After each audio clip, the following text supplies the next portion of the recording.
तो महात्मा गांधी ने क्या किया, उन्होंने उस कानून को फाड़ दिया।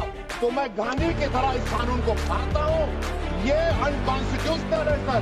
इस देश में झगड़े पैदा करने का काम बीजेपी करना चाहती है मस्जिद और मंदिर के नाम पर। इसीलिए जब भी ज़मीर और ज़र्फ का सौदा हो दोस्तों, जब भी ज़मीर और ज़र्फ का सौदा हो दोस्तों, कायम रहो हुसैन के इनकार की तरह। क्लास 39 पर आ जाइए। 5 साल के लिए मुसलमान। मैं किरण रिजिजू से पूछना चाहता हूं, सर दाढ़ी रखे तो मुसलमान प्रैक्टिसिंग है या क्लीन शेव आपकी तरह है? बताइए उनको प्रैक्टिसिंग क्या होगा? अच्छा, किसी को पकड़ के मॉब लिंच कर दिया, बोले कि जीएसआर का नारा लगाया, और वो जीएसआर का नारा लगाया तो क्या मुसलमान रहेगा? नहीं रहेगा। या फिर देश के प्रधानमंत्री ने कहा था कपड़े देखकर पहचानो, तो क्या कपड़े देखकर आप कह देंगे? अच्छा, अगर कोई हिंदू, अगर कोई क्रिश्चियन हिंदू धर्म कबूल करता है तो क्या वो मंदिर को नहीं दे सकता प्रॉपर्टी? फिर भारत की संविधान में आर्टिकल 302 है सर। असाउद्दीन ओवैसी। बहुत बहुत शुक्रिया सर।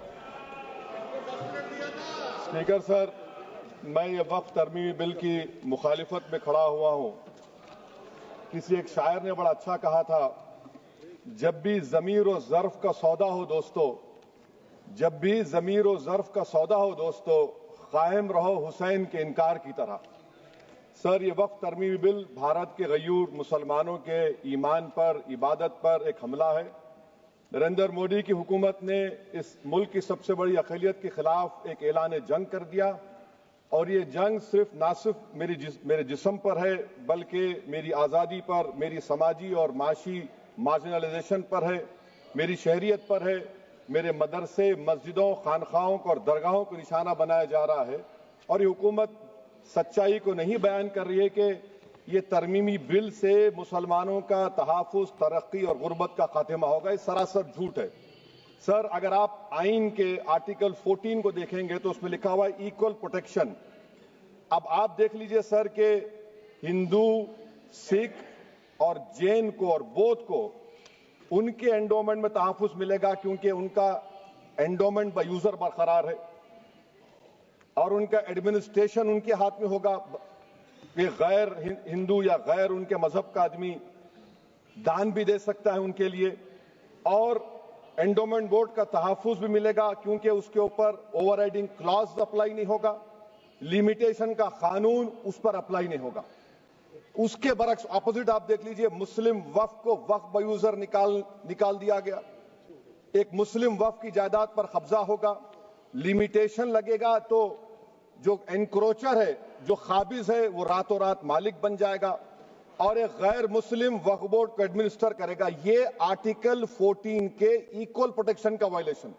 अब आर्टिकल 14 में सर इक्वालिटी बिफोर लॉ भी है, और उसका कैसा वायलेशन हो रहा है कि कोई आर्बिट्ररी स्टेप नहीं ले सकता, और कोई भी ऑफिशियल किसी भी तरीके से गलत आर्बिट्ररी फैसला नहीं लेगा। यहां पर आप एक डेजिग्नेटेड ऑफिसर को रखकर वो फैसला लेगा कि ये जायदाद वक्फ की है, गवर्नमेंट की है। क्या ये प्रिंसिपल्स ऑफ नेचुरलिटी के खिलाफ नहीं है, जिसका तकर्रुर एग्जीक्यूटिव करती है? ये हमारे theory of separation of powers, Bharat के आइन का बेसिक स्ट्रक्चर का हिस्सा है। क्या इसका वायलेशन नहीं है? सर, आर्टिकल 25 का वायलेशन कैसे है कि आप मुसलमानों से वक्फ बाय यूजर छीन रहे हैं और फिर आप कर्ब कर रहे हैं वक्फ वाल औलाद को, मगर वहीं पर दूसरे धर्म के मानने वालों को उनके मजहब पर चलने की पूरी इजाजत है। लफ्ज जो आर्टिकल 25 में इस्तेमाल हुआ सर, वो इक्वली एंटाइटल्ड, यहां पर मुसलमानों के इक्वल एंटाइटल्ड नहीं हो रहा। अभी हम गृह मंत्री का, वजीर दाखिला का यहां पर उनका हमने तकरीर सुनी, यहां पर वो ये कहते हैं, वजीर दाखिला, शायद वो कटमुल्ला की जबान ना कह दें, वजीर दाखिला कहने पर वजीर दाखिला ने अपने बयान में कहा कि बोर्ड और काउंसिल जो होगा वो माने वक्फ इस्लाम से अलग है।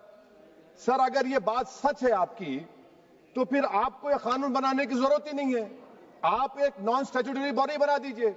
ये जो कानून बन रहा है ना सर, ये आर्टिकल 26 इसका सोर्स है, और आर्टिकल 26 जब इसका सोर्स है तो आर्टिकल 26 का ABCD क्या कहता है कि रिलीजियस डिनोमिनेशन को अपने मजहब के अफेयर्स खुद चलाना, मूवेबल इमूवेबल प्रॉपर्टी को लेना और एडमिनिस्टर करना। जब हिंदू धर्म को, बौद्ध धर्म को, सिखों को यह राइट दिया गया है तो आप कैसे मुसलमानों से छीन रहे हैं? तो ये आर्टिकल 26 का ग्रेव वायलेशन है। तो सर अब वक्फ बा यूजर का मामला देखिए, मिनिस्टर साहब ने कहा कि एंक्रोचमेंट हो रहा है, 17,000 एंक्रोचमेंट हुए हैं। तो यही नरेंद्र मोदी की हुकूमत ने 2014 में उस वक्त के मंत्री ने एक Waqf properties eviction of unauthorised occupants bill को इंट्रोड्यूस किया। आपने विड्रॉ कर लिया 2024 में उसको। क्यों विड्रॉ किया सर आपने? जब आप मान रहे थे कि एंक्रोचमेंट हो रहा है तो आपने बिल को विड्रॉ कर लिया। अच्छा सर, अब वक्फ बा यूजर को आपने निकाल दिया, माने कंडीशन क्या लगाए कि अगर उसमें डिस्प्यूट होगा और गवर्नमेंट प्रॉपर्टी होगी।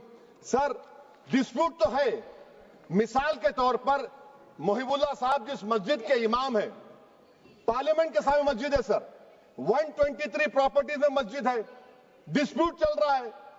कल कलेक्टर या डिस्ट्रिक्ट ऑफिसर बोलेगा कि भाई साहब ये गवर्नमेंट प्रॉपर्टी है, स्टिकर लगा दिया जाएगा, मस्जिद बंद, गवर्नमेंट प्रॉपर्टी हो गई, होगी ना सर?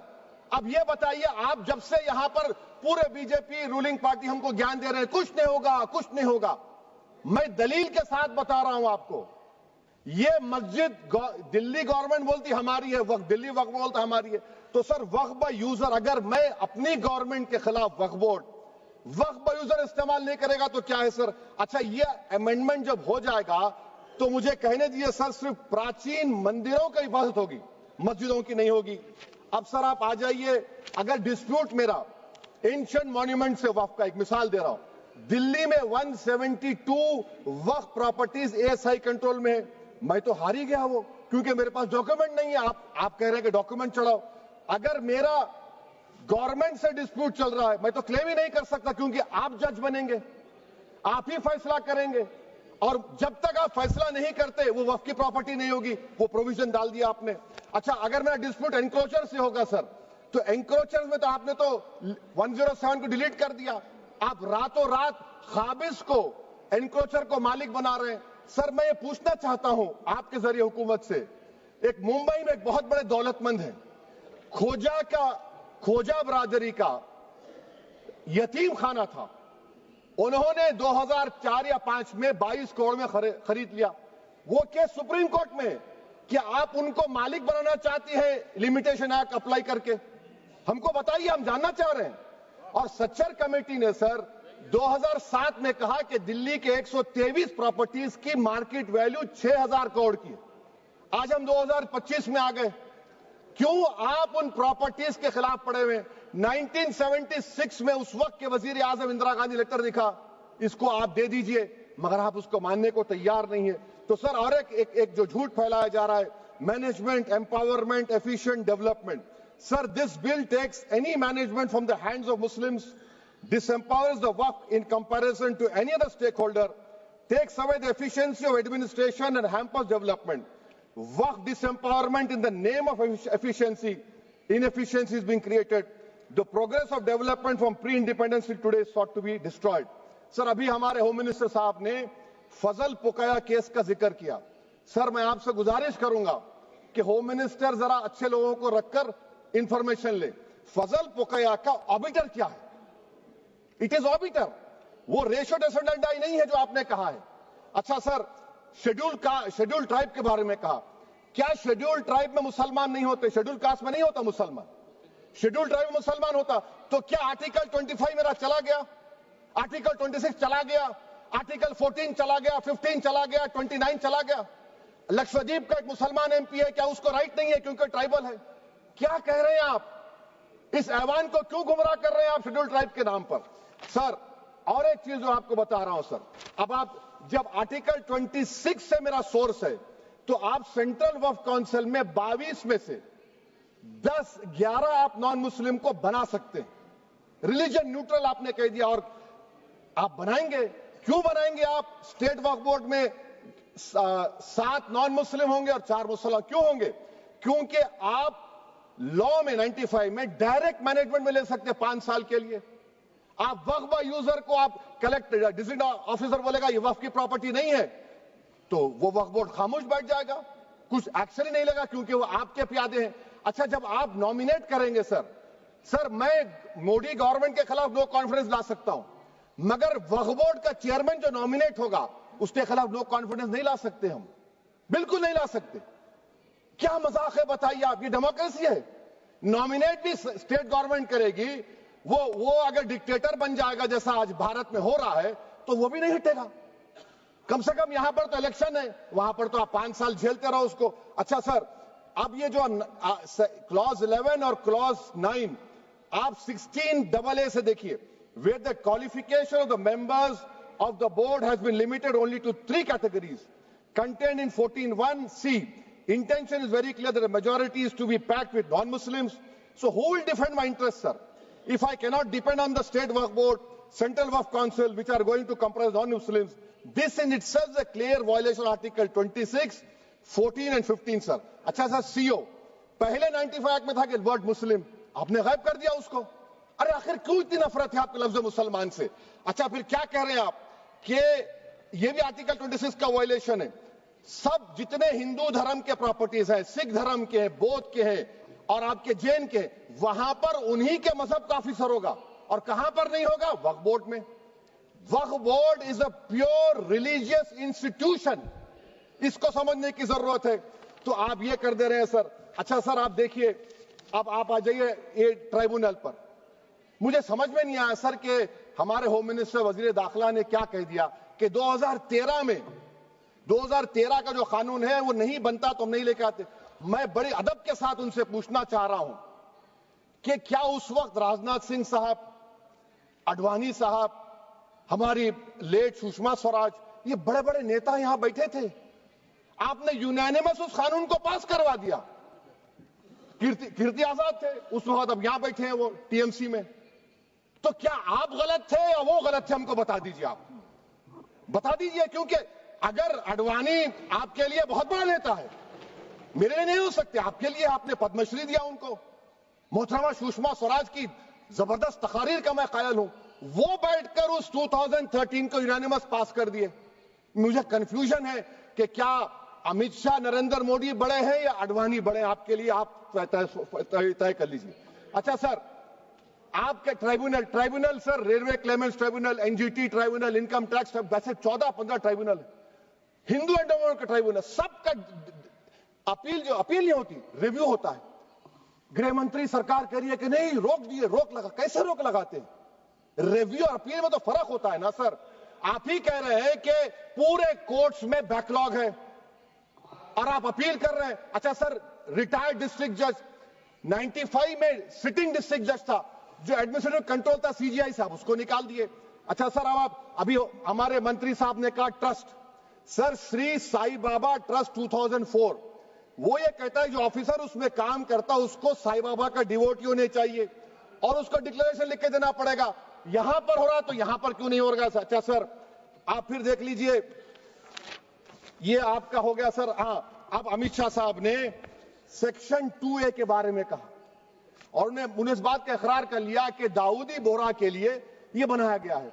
मगर मैं आपके जरिए से गवर्नमेंट से पूछना चाह रहा हूं, आपने तो उस प्रोवाइजो में दाऊदी बोहरा का नाम ही नहीं लिखा, आपने उनको भी थैंक यू कर दिया, उनका नाम क्यों नहीं लिखा आपने? और सर, और गवर्नमेंट क्या कर रही है? आप मुस्लिम समाज में जो बेकार किस्म के लोग हैं उनको एक रास्ता बना रहे हैं, एग्जिट दिखा रहे हैं कि तुम्हें वक्त से बचना है तो तुम्हें ट्रस्ट बना लो। ये क्या कर रहे हैं सर आप? कम से कम उन दाऊदी बोहरा को आप दे देते। अच्छा sir, clause 3V section 36 clause 18 देख लीजिए, oral Waqf, oral appointment has sought to be discontinued even though it is recognized practice in Islam. Muslim personal law is recognized oral waqf and 1937 Shariat Application Act. Sir आप clause 3(9) पर आ जाइए, 5 साल के लिए मुसलमान। मैं किरण रिजिजू से पूछना चाहता हूं, सर दाढ़ी रखे तो मुसलमान प्रैक्टिसिंग है या क्लीन शेव आपकी तरह है? तो बताइए हमको, प्रैक्टिसिंग क्या होगा? अच्छा, किसी को पकड़ के मॉब लिंच कर दिया और बोले कि JSR का नारा लगाया, और वो JSR का नारा लगाया तो क्या मुसलमान रहेगा? नहीं रहेगा। या फिर देश के प्रधानमंत्री ने कहा था कपड़े देखकर पहचानो, तो क्या कपड़े देखकर आप कह देंगे? अच्छा, अगर कोई क्रिश्चियन हिंदू धर्म कबूल करता है तो क्या वो मंदिर को नहीं दे सकता प्रॉपर्टी? फिर भारत के संविधान में आर्टिकल 300 क्यों है सर? राइट टू इक्वालिटी क्यों है, फ्रीडम ऑफ रिलीजन क्यों है? 5 साल कहां से लाएंगे? अच्छा सर, और एक चीज मैं आपको बोल के खत्म कर दूंगा सर। इस बिल में वक्फ औलाद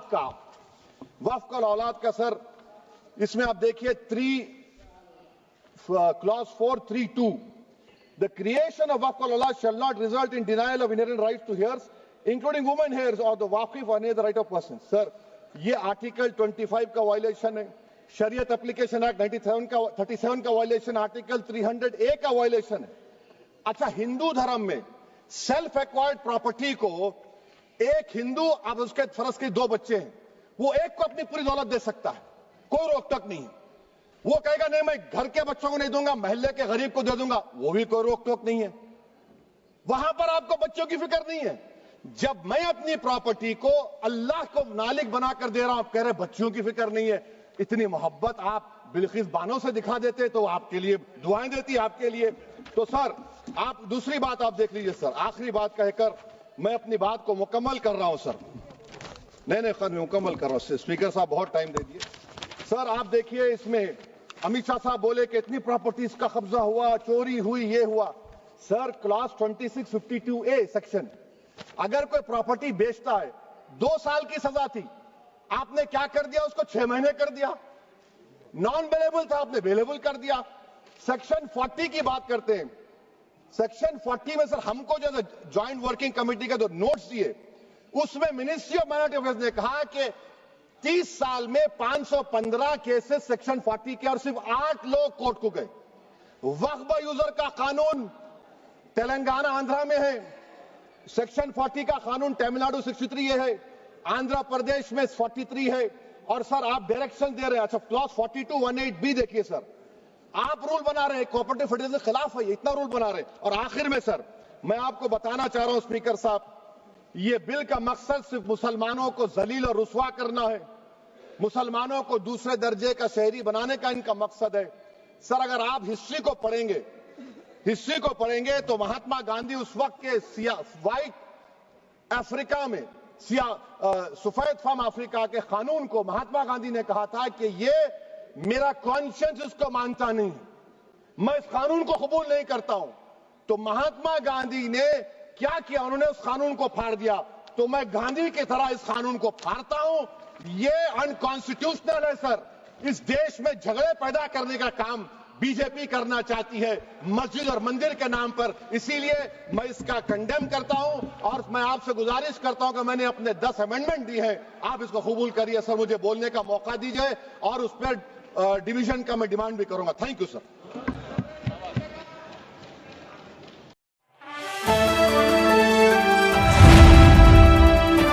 द इंडियन खबर, सच आपके सामने।